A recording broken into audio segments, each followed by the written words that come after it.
Hallelujah, hallelujah, hallelujah. मगाशी सांगितल्याप्रमाणे प्रिय बंधू आणि भगिनींनो, आज आम्हाला फार महत्त्वाचा सण साजरा करण्यासाठी संधी मिळालेली आहे.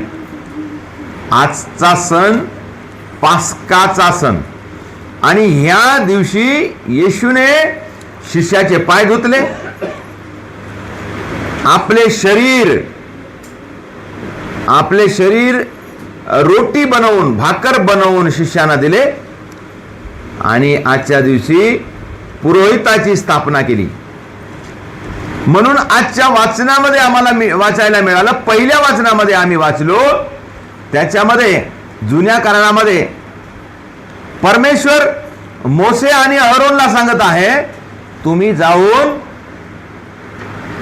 निर्दोष कोकरू कापा आणि त्याचं मांस तुम्ही खा आणि त्याचं रक्त तुम्ही दरवाजावर लावा, कारण मी मिस्र देशामध्ये फिरणार, आणि जेव्हा मी मिस्र देशामध्ये फिरेल तेव्हा मिस्री लोकांच्या मुलांना मी मारणार. कारण काय?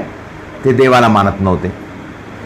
ते आपल्यासाठी आपली पूजा पद्धती बनवत होते. फेरो स्वतःला देव बनवून घेतला होता. खऱ्या परमेश्वराला ते ओळखत नव्हते, परमेश्वराची आज्ञा पाळत नव्हते. म्हणून त्यांच्यावर परमेश्वर संतापून त्यांच्या मुलांना ठार मारण्याचा परमेश्वरानं निर्णय घेतला. आणि जेव्हा परमेश्वर फिरत फिरत येईल तेव्हा इस्रायल लोकांच्या घरावर जेव्हा हे रक्त प्रभू पाहिल, तेव्हा प्रभू काय करेल? हे आपले लोक आहेत, आपलं घर आहे म्हणून काय करेल? आपले विश्वासू आहेत म्हणून काय करेल प्रभू? ते घर ओलांडून जाईल. म्हणजे काय होईल? आपल्या लोकांचे जीव तो वाचवेल. म्हणजे प्रभू काय करते? आपल्या लोकांचा जीव वाचवते. आपल्या लोकांना जो विश्वासू आहे त्यांचे जीव वाचवते. आणि मग त्याच्यानंतर प्रभू काय म्हणत आहे? येशूने शिष्याचे पाय धुतले. शिष्याचे पाय धुवून काय केलं येशूनं? शिष्याचे पाय धुवून एक मोठं प्रेम ते शिष्याला दाखवलं, सेवा केली. याच्यामध्ये म्हणत आहे मोठा कोण? मोठा कोण आहे? मोठा कोण? खुर्चीवर बसणारा किंवा खाली बसणारा? कोण मोठा? मोठा कोण? खाली बसणारा का खुर्चीवर बसणारा? खुर्चीवर बसणारा मोठा, नाही का? आम्ही मोठ्या माणसाला खुर्चीवर बसवतो आणि आम्ही खाली बसून त्याच्या पायाला तेल लावतो किंवा त्याचे पाय धुतो, नाही का? म्हणजे आता इथं मोठा कोण झाला? खरं म्हणजे शिष्याचे पाय धुवून येशू काय झाला? लहान झाला, विनम्र झाला येशू. आणि शिष्याचे त्यांनी पाय धुतले, लहान झाला, विनम्र झाला. म्हणजे येशूने त्याच्यावर प्रेम केलं. खरं म्हणलं तर काय होते? मोठा माणूस वर बसल्यानंतर लहान माणूस खाली बसायला पाहिजे. शिष्य कोण आहेत? हे येशूचे शिष्य आहे, येशूपेक्षा लहान आहेत, आणि येशू मोठा आहे. परंतु येशूनं काय केलं? येशूनं म्हटलं की मी सेवा करून घेण्यासाठी नाही तर सेवा करण्यासाठी आलो. म्हणून येशूनं काय केलं? शिष्यापेक्षा लहान बनला, नौकरापेक्षा लहान बनला, सेवकापेक्षा लहान बनला. आणि येशू काय म्हणत आहे? मी तुमचा गुरु आणि प्रभू असून सुद्धा मी तुमचे पाय धुतले. तुम्ही काय केलं पाहिजे? तुम्ही सुद्धा एक दुसऱ्याचे पाय धुतले पाहिजे. तुम्ही सुद्धा एक दुसऱ्याचे पाय धुतले पाहिजे, एक दुसऱ्यावर प्रेम केलं पाहिजे आणि एक दुसऱ्याची सेवा केलं पाहिजे. आणि आम्हाला तसंच सांगत आहे. आणि आम्ही सुद्धा आमच्या शिक्षणामध्ये, ख्रिस्ती विश्वासामध्ये आम्ही काय करतो? काय आम्हाला शिक्षण मिळते? आम्ही लहान व्हावं, विनम्र बनावं. कोण लहान होते? लहान कोण? जो विनम्र आहे तो लहान, जो निर्मळ आहे, शुद्ध आहे, पवित्र आहे, वाईट बोलत नाही, कधी रागावत नाही, अन्याय लावत नाही, चुगली करत नाही, बडाई मारत नाही, असा आहे कोण? लहान. लहान म्हणलं तर फक्त गरीब राहूनच नाही, आपल्या अंतःकरणातून आपण लहान बनलं पाहिजे. लहान माणूस कसा असते? विनम्र असते, निर्दोष असते, दुसऱ्याला दोष लावत नाही. असं आपण विनम्र बनलं पाहिजे. असं विनम्र बनवण्यासाठी प्रभूने आम्हाला कित्ता दिलाय. आणि त्याच्यानंतर येशूने काय केलं, शेवटचं भोजन घेतलं. हे शेवटचं भोजन जे पहिल्या पत्रामध्ये आम्ही वाचलो त्याचं प्रतीक. म्हणजे हे 3 प्रकारचं भोजन आपल्याला इथं दिसते. पहिल्या पत्रामध्ये जुन्या कराराचं भोजन झालं, म्हणजे कोकराला, निर्दोष कोकराला मारून त्याचं मांस खा आणि रक्त तुम्ही दरवाजावर लावा.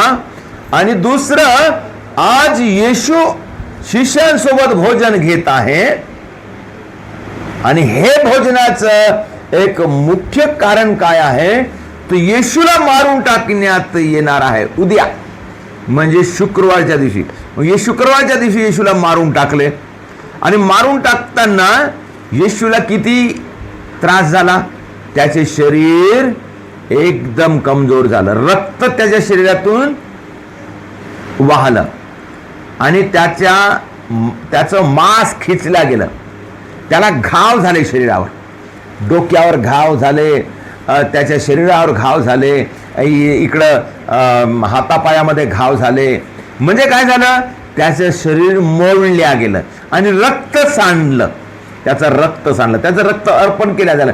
त्याचं प्रतीक म्हणून आज जो प्रभू येशू शिष्यांसोबत भोजन घेत आहे, तेव्हा येशूने काय केलं, हातामध्ये भाकर घेतली आणि हे माझे शरीर आहे, माझे शरीर आहे, हे तुमच्या पापाच्या क्षमेसाठी मोडले जात आहे.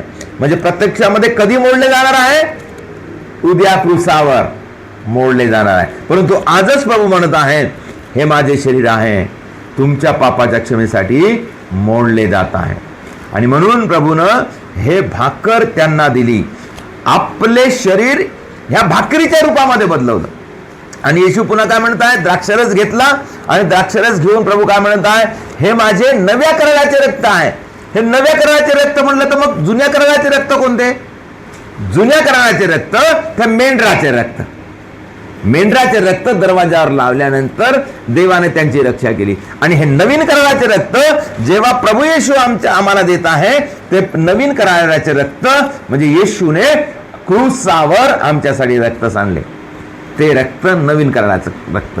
जुन्या करारामध्ये मेंढराच्या रक्ताने लोकांना मुक्ती मिळत होती आणि नवीन करारामध्ये येशूच्या रक्ताने आम्हाला मुक्ती मिळते. येशूने आमच्यासाठी रक्त सांडले, कशासाठी, की आम्हाला मुक्ती देण्यासाठी, आमच्या पापाची क्षमा करण्यासाठी आणि आम्हाला अनंत जीवन देण्यासाठी. म्हणून प्रिय बंधू आणि भगिनींनो, हे पास्काचं भोजन जे आहे, हे शेवटचं भोजन आम्हाला जीवनदायी भोजन आहे. हे जीवनदायी भोजन आहे, आम्हाला जीवन देणारं भोजन आहे आणि आम्हाला मृतातून वाचवणारं भोजन आहे, आम्हाला अनंत काळचं जीवन देणारं भोजन आहे. म्हणून आम्ही हे जे परमप्रसाद घेतो, हे परमप्रसाद कधी बनवते, पुरोहित जेव्हा पूजा बलिदान चढवतो तेव्हा, पूजा बलिदानामध्ये जेव्हा पुरोहित हे शब्द म्हणतात, कोणते, येशूने म्हटलेले शब्द म्हणतात, हे माझे शरीर आहे, तुमच्या पापांच्या क्षमेसाठी मोडले जात आहे. त्याच वेळेस काय होते, हे येशूचं शरीर बनते आणि येशूचं रक्त बनते आणि ते येशूचं शरीर आणि रक्त आमच्या तारणासाठी गेलेलं आहे. आम्ही योहानाचे शुभवर्तमान अध्याय 6 ओवी 50 मध्ये वाचतो, प्रभू म्हणत आहे, मी स्वर्गातून उतरलेली भाकर आहे आणि ही स्वर्गातून उतरलेली भाकर जी कोणी खाईल त्याला मरण येणार नाही. Hallelujah, hallelujah. मरण येणार नाही म्हणजे त्याचं मरण म्हणजे त्याला आत्म्यामध्ये तो मरणार नाही, त्याचा आत्मा नष्ट होणार नाही. शरीर जरी मरेल तरी पण त्याचा आत्मा नष्ट होणार नाही. हे आध्यात्मिक जीवन आहे, आध्यात्मिक भोजन आहे. आणि म्हणून येशूने आम्हाला आमच्या आत्म्याच्या तारणासाठी, आमच्या जीवनाच्या तारणासाठी हे भोजन दिलेलं आहे. आणि त्याच्यानंतर येशूने काय केलं, शिष्यांना काय म्हटलं, मी जेव्हा जेव्हा हे तुम्ही कराल तेव्हा तुम्ही हे माझ्या स्मरणार्थ करा. म्हणजे या दिवशी येशूने काय केलं, पुरोहिताची स्थापना केली. पुरोहित कोण आहे, पुरोहित इथं कोण आहे, पुरोहित फादरजी आहे. तर फादरजी नाही का, हे फादर तेवढं म्हणजे साधा मनुष्य नाही, आम्हाला दिसायला एक मनुष्य आहे, परंतु हा फादर 12-13 वर्ष ट्रेनिंग करून याला अभिषेक केलेला हा फादर आहे आणि याच्याद्वारे प्रभू येशू कार्य करते. हा एक व्यक्ती नाही आहे, पाहायला व्यक्ती दिसते, परंतु व्यक्ती नाही आहे. हा एक व्यक्ती हा एक व्यक्ती देवाने निवडलेला, अभिषेक केलेला, ज्याच्या हाताने प्रभूचं शरीर आणि रक्त बनते, हा व्यक्ती देवाचा व्यक्ती आहे. आणि आज जे पूजा बलिदान चढवली जात आहे तेव्हा फादर जीवन पूजा बलिदान नाही चढवत किंवा कोणता फादर पूजा बलिदान नाही चढवत, तर ह्या ठिकाणी प्रभू येशू स्वतः पूजा बलिदान चढवते आणि आपलं शरीर आम्हाला देते. म्हणूनच प्रभू त्याच्यामध्ये पूजेमध्ये म्हणले जाते, हे माझे शरीर आहे. पुरोहित असं नाही म्हणत, हे येशूचे शरीर आहे नाही म्हणत. काय म्हणते? हे माझे शरीर आहे. माझे शरीर आहे म्हणजे म्हणून कोण म्हणते? येशू म्हणते. हे येशूचे शरीर आहे म्हणजे ह्या पुरोहितामध्ये कोण आहे? येशू आहे. येशू स्वतः म्हणते. आणि म्हणून प्रिय बंधू आणि भगिनीनो, हे जे शरीर आपण जे घेतो ना, हे सर्वसाधारण शरीर नाही, हे सर्वसाधारण प्रसाद नाही, आम्ही कुठेही घेणार असं प्रसाद नाही, हे जीवन देणारी प्रसाद आहे. म्हणून आम्ही पुष्कळ लोकांना काय करतात, पुष्कळ लोक बप्तिस्मा पाहिजे, परमप्रसाद पाहिजे, आम्ही तयारी केल्याशिवाय नाही. आणि म्हणून आम्ही तयारी करून घ्यायचं, पाप स्वीकार करायचं, शुद्ध व्हायचं, शुद्ध होऊन पवित्र होऊन त्याला ग्रहण करायचं. आणि शुद्ध होऊन पवित्र होऊन घेण्यासाठी आम्हाला चर्च आम्हाला तयार करते. प्रिय बंधू आणि भगिनींनो, हा एक मोठा सण आजच्या दिवशी प्रभू येशूने आपले शरीर आम्हाला दिले. देवाला धन्यवाद देऊया. हे जिंदगीभर आम्हाला या पृथ्वीवर पृथ्वीच्या शेवटपर्यंत येशू आमच्यासाठी एक भोजन बनून, जीवनाची भाकर बनून आलेला आहे. म्हणून देवाला धन्यवाद देऊया आणि हे आपण विश्वासाने तयारी करून आपण ग्रहण करूया आणि आजच्या दिवसासाठी प्रभूला धन्यवाद देऊया. प्रभूने आम्हाला हे मोठा संस्कार दिलेला आहे. आजच्या दिवशी किती कार्य प्रभूने केलेलं आहे. शिष्याचे पाय धुवून स्वतः विनम्र झाला. दुसरी गोष्ट, येशूने आजच्या दिवशी पवित्र परमप्रसादाची स्थापना केली. आणि तिसरी गोष्ट, आजच्या दिवशी पुरोहिताई स्थापना केली, पुरोहिताला म्हणून आज पूर्ण फादर लोकांचा सुद्धा सण म्हणून मानल्या जातात, फादर लोकांचा सण. आणि अशा प्रकारे आजचा हा पास्काचा सण साजरा करत आहोत. म्हणून देवाला धन्यवाद देऊया आणि याच्यामध्ये आम्ही भक्तिभावाने, विश्वासाने आम्ही सहभागी होऊया.